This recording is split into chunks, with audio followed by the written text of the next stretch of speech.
Hi, Kathy. Hope you're enjoying your day.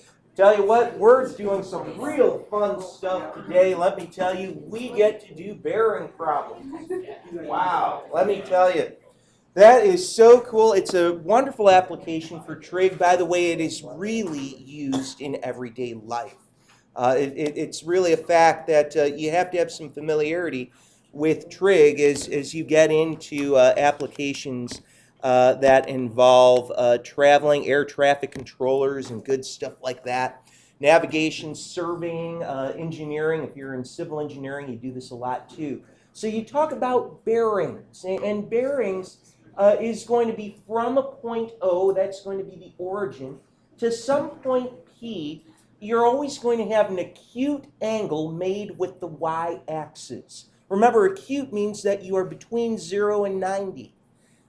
So we're going to have a small angle between 0 and 90 made with the y-axis, made with that north-south axis, if we envision north, south, east, and west being superimposed.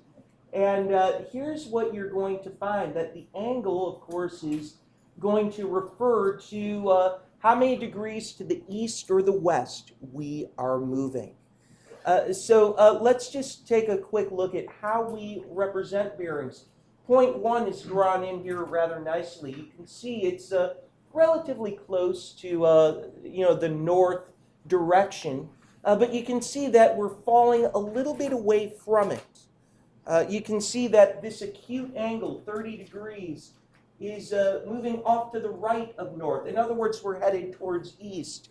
Why do I bring that up? Well, how do we write that? How do we use navigations to represent this bearing? We'll say this point is towards the north, but it's 30 degrees in the east direction. Okay, so we'll always start with north or south, and then we will put in an acute angle indicating whether we are traveling towards the east or towards the west. So following that up, look at point 2, P sub 2. P sub 2 is down here in the third quadrant. Do you think we're going to start with the north or south, do you think? Actually, it looks like we'd start with south. You can see that this is closer, in fact, thank you, to being heading towards the south rather than the north. In other words, we're below the x-axis.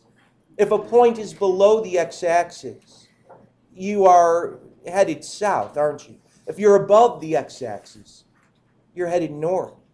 So we're heading south, but look at this little acute angle that we have. We're going to say, hey, that's 50 degrees. 50 degrees where? To the west. We're heading in that westerly direction. We're heading off towards the left. Hopefully you're looking at this and you can see how we represent bearings. That being said, take a look at point 3, P sub 3. Help me out, guys. North or south? What do you think? North. We're above the x-axis, aren't we? So we have to say north. Now we look for a little acute angle with the north-south axis here, and you'd say, aha, here it is. It's 70 degrees. So I'm going to say 70 degrees. What direction, guys? West. Look at that. Finally, P sub 4. P4, the fourth point here. Clearly, we're going to begin with what letter, obviously? S. We're headed south. We're below the x-axis. And we're looking for this little acute angle. It is right here. It's 20 degrees.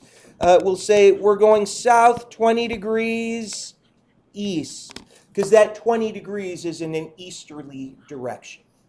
Okay, making sense? What a nice, delightful, short lesson it is. We're almost done. Wow. Okay. Well, like I said, navigation, air traffic controllers, and so forth. Pilots, they all have to be, familiar with bearings. Let's read this. A Boeing 777 aircraft takes off from O'Hare, wow, right by us, on runway 2 left. That's all superfluous. We don't really need to know that in this regard. But all the same, they're saying the plane has a bearing north 20 degrees east. North 20 degrees east, you'd say, well, obviously the point has to be above the x-axis.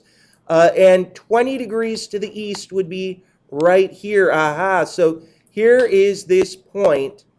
It's traveling just so. And it says after flying 1 mile, so we can see that this plane is literally going to travel 1 mile. The pilot of the aircraft requests permission to turn 90 degrees and head towards the northwest. So then the plane's going to be flying off. The request is granted.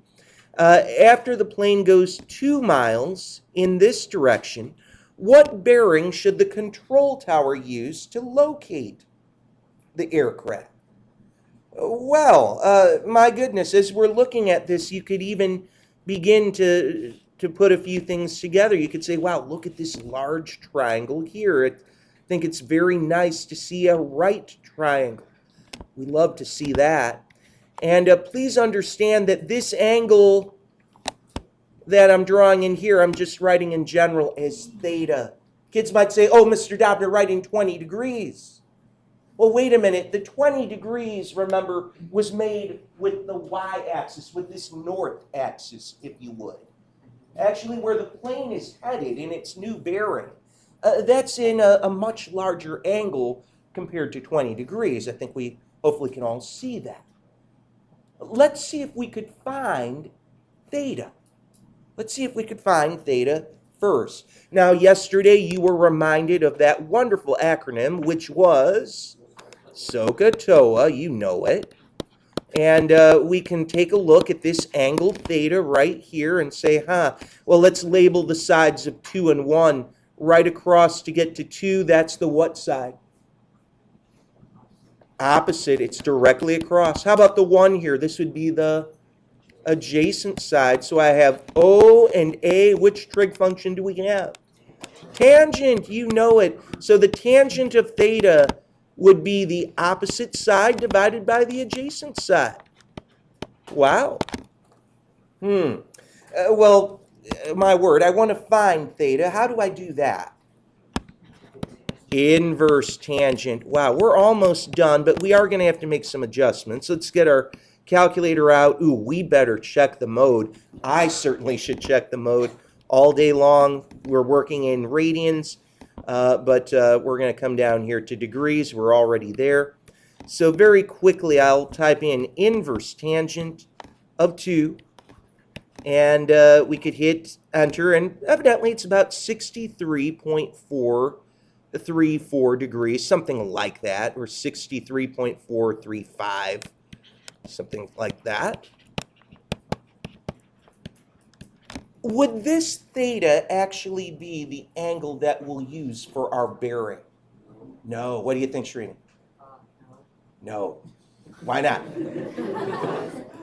bearing, you have to have, like, it has to be an acute angle. Okay. Although this is an acute angle, it has to be on either the west area or the east area. Correct. So you have to subtract the 20 degrees, which is in the east. Very good. Very good. Well said. And I hope everyone could hear, especially with the microphone on the video. What Srini was just saying is, yeah, you need an acute angle in your bearing, of course. But it has to be an angle made with that x-axis. The 20 degrees is already over here. The 63.435 degrees is this large angle here. We have to subtract the 20 because we need to know the angle made to the west. So evidently that's 43.435 degrees that we have just in this little crevice made, naming it angle QO, and if we called this point here, maybe W, that would be angle QOW, the angle that we are headed off to the west of north. Very good. Let's write the bearing then. How do we do that to wrap it up? North or south as we go here? It's to the north. We're above that x-axis. Then we could say, oh yeah, we're going to go 43.435 degrees to the west. And that's your final answer. Are we doing okay? All right. Your homework's going to be right here on page 518, 61 through 65, all 68 up to 73.